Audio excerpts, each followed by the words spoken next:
ये है talks news network और आप देख रहे हैं पॉलिटॉक्स, राजनीति का कच्चा चिट्ठा। सोमवार शाम को महाराष्ट्र में हर पल बदले सियासी घमासान ने सबको चक्री कर दिया। एक बार को तो सबको लगा कि महाराष्ट्र में कांग्रेस और एनसीपी ने मिलकर बना दी शिवसेना सरकार।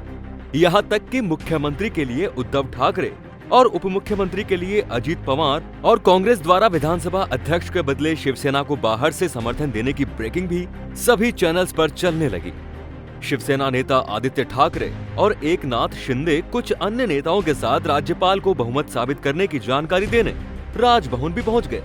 लेकिन तभी अचानक से खबरें आई कि कांग्रेस ने अभी तक समर्थन देने का फैसला नहीं किया है और सारा का सारा राजनीतिक घटनाक्रम चंद मिनटों में बदल गया।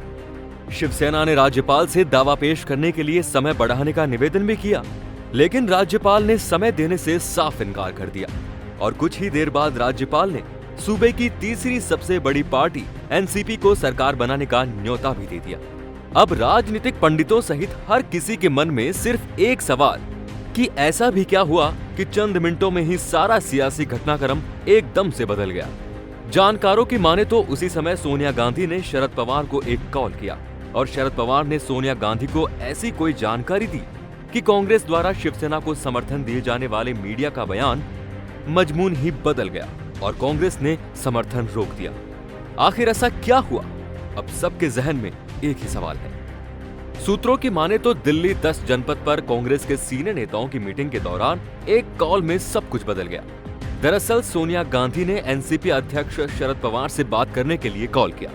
कॉल से पहले सोनिया गांधी मीटिंग में मौजूद महाराष्ट्र के हर नेता से राय ले रही थी और गठबंधन पर विचार पूछ रही थी। इससे पहले सोनिया जयपुर में मौजूद कांग्रेस विधायकों से भी बात कर चुकी थी। सभी विधायक शिवसेना के साथ सरकार बनाने के लिए तैयार दिख रहे थे। सभी वरिष्ठ नेताओं और महाराष्ट्र कांग्रेस विधायकों के विचार जानने के बाद सोनिया ने शरद पवार को कॉल किया। सोनिया की ओर से जब शरद पवार को फोन लगाया गया तो कोर टीम के सदस्य अहमद पटेल, केसी वेणुगोपाल, एके एंटनी और मल्लिकार्जुन खड़गे मौजूद थे। सभी की मौजूदगी में सोनिया ने शरद पवार से बात की। तब शरद पवार ने सोनिया गांधी को बताया कि शिवसेना के साथ सरकार गठन पर अभी तक कुछ भी तय नहीं है और उन्हें शिवसेना प्रमुख उद्धव ठाकरे की तरफ से अभी तक कोई फोन भी नहीं आया है। शरद पवार ने सोनिया गांधी को बताया कि वे खुद उद्धव ठाकरे से बात करेंगे और सरकार गठन के बारे में ठाकरे से विस्तार से बात कर फिर उनसे बात करेंगे। शरद पवार ने सोनिया को कहा कि सरकार गठन पर अभी तक कोई बात नहीं हुई है। एनसीपी प्रमुख शरद पवार की ओर से कांग्रेस अध्यक्ष सोनिया गांधी को दी गई जानकारी ने कांग्रेस आलाकमान को सकते में डाल दिया।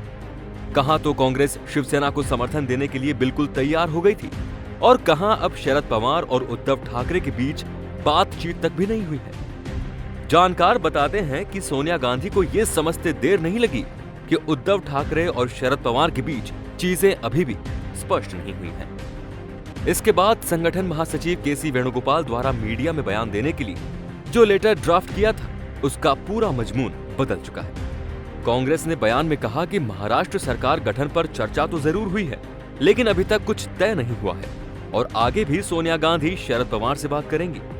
अब ताजा घटनाक्रम के अनुसार एनसीपी को मंगलवार शाम 8:30 बजे तक बहुमत साबित करने का दावा पेश करना है और ये भी तय है कि शिवसेना के सपोर्ट के बिना एनसीपी और कांग्रेस अकेले सरकार नहीं बना सकती। ऐसे में कांग्रेस के कुछ वरिष्ठ नेता मुंबई जाकर एनसीपी के साथ विस्तार से चर्चा करेंगे और वहीं सरकार बनाने और शिवसेना से समर्थन लेने पर फाइनल निर्णय शरद पवार और सोनिया गांधी ही लेंगे। पॉलिटॉक्स ब्यूरो, महाराष्ट्र। ये है टॉक्स न्यूज नेटवर्क और आप देख रहे हैं पॉलिटॉक्स, राजनीति का कच्चा चिट्ठा।